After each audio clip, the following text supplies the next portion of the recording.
Hi friends, the devil conspiracy 2023 release ಆಗಿ Hollywood ಕಡೆಯಿಂದ ಬಂದಿರೋ ಒಂದು ಮೀಡಿಯಂ ಸೈಂಟಿಫಿಕ್ ಮೂವಿ ಅನ್ಕೋಬಹುದು. ಹಾರರ್ ಅಂತ ಹೆಸರಿಕೊಂಡಿದ್ದಾರೆ, ಆದ್ರೂ ಹಾರರ್ ಇದೆ, ಒಂಥರ ಆಕ್ಷನ್ ಮೂವಿ ಕಡೆಗೆ ನೋಡ್ತೀನಿ ನಾನಂತೂ. ಸೊ ಇದು ಟೋಟಲ್ ರನ್ ಟೈಮ್ ಬಂದ್ಬಿಟ್ಟು 1 hour 51 minutes ಇದೆ. With multiple languages VR OTT ನಲ್ಲಿ ಸ್ಟ್ರೀಮಿಂಗ್ ಆಗ್ತಿದೆ. ಯಾರಾದ್ರೂ ನೋಡ್ಬೇಕಂದ್ರೆ ಹೋಗಿ ನೋಡಬಹುದು.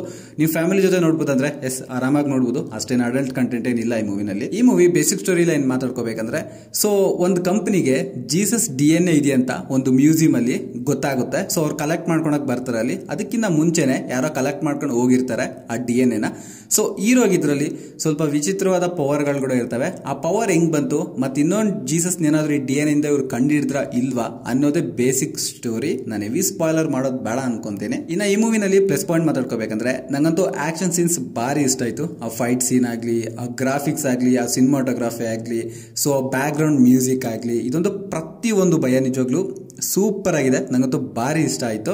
ಅಂಡ್ ಈ ಮೂವಿನಲ್ಲಿ ಮೈನಸ್ ಪಾಯಿಂಟ್ ಮಾತಾಡ್ಕೋಬೇಕಂದ್ರೆ, ಅಲ್ಲಲ್ಲೂ ಸ್ವಲ್ಪ ಲ್ಯಾಗ್ ಅನಿಸ್ತು. ಫಸ್ಟ್ ಹಾಫ್ ಅಲ್ಲಿ ಕೂಡ ಅಷ್ಟೇ ಒಂಚೂರು ಸ್ಕಿಪ್ ಮಾಡ್ಬೇಕು ಅನಿಸ್ತು. ಸೆಕೆಂಡ್ ಹಾಫ್ ಅಲ್ಲಿ ಅಷ್ಟೇ ಒಂಚೂರು ಲ್ಯಾಗ್ ಇದೆ. ಸೊ ಕ್ಯಾರೆಕ್ಟರ್ಸ್ ಸ್ವಲ್ಪ ಎಡ್ದಿಡಿ ಮಾಡಿದ್ರೆ ಅನಿಸ್ತು ನನಗೆ. ಸೊ ಇದು ಮೈನಸ್ ಪಾಯಿಂಟ್. ಓವರ್ ಆಲ್ ಒಂದ್ ಮಾತಲ್ಲಿ ಹೇಳ್ಬೇಕಂದ್ರೆ, ಒಳ್ಳೆ ಆಕ್ಷನ್ ಮೂವಿ ಅನ್ಕೋಬಹುದು.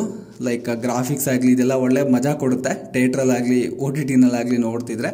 ಸೊ ನಾನು ಬಂದ್ಬಿಟ್ಟು ಈ ಮೂವಿಗೆ 5ಗೆ 2.7 ರೇಟಿಂಗ್ ಕೊಡ್ತೀನಿ.